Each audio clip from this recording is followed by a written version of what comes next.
So my name's Adair. I am the Director of Business Development within our Homeland Security practice.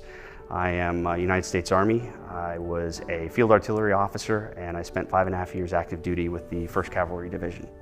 So military service in the Adair family goes back quite some ways. I'm a proud 4th generation Army combat veteran. Suffice to say, being in the Army is a bit of the family business, and even today being out of the service, it's part of how I define myself.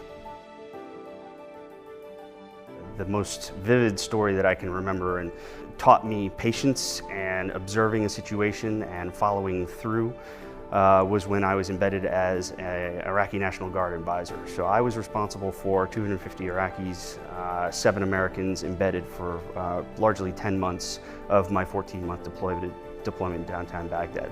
One day we found ourselves at the front gate of the installation that I was in charge of, and we had a gentleman, a civilian, who approached the front gate and was wildly waving a handgun. And immediately everybody got a deep and high level of intensity, as you would expect in that type of a situation.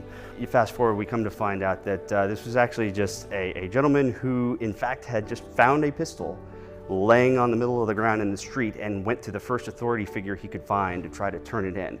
What made this especially unique is he didn't speak Arabic, he spoke Farsi. So for the better half of about 10 minutes while everybody was in high tension, we all had to keep our cool, lowered weapons, figured out that, hey, not only does he not speak Arabic, but we had to do a daisy chain from Farsi to Arabic, from Arabic to English. Through 2 interpreters. And it took us about 5 minutes to realize that the situation wasn't necessarily what we initially thought. And I think that's one of the biggest things that I took away from my military service is one, calm decision making in the face of high stakes situations. And also there are certainly times when you have to react fast, but there are other times where cooler heads need to prevail. So the GI Bill is a tremendous benefit. I can't overstate how beneficial and helpful it was to my family. I'm both a recipient of a VA home loan, and then I also went through and obtained educational benefits through the GI Bill program. To go and purchase your first single-family home adds a lot of pressure onto the household, the family.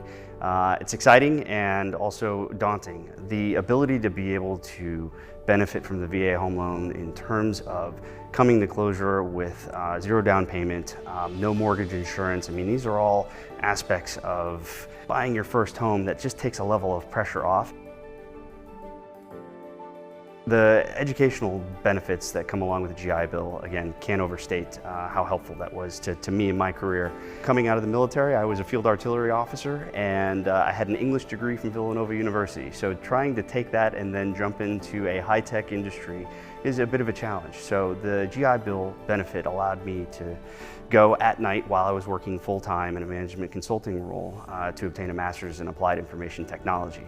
And without that, I candidly wouldn't be sitting here right now working for one of the most premier management consulting and IT consulting firms in the United States.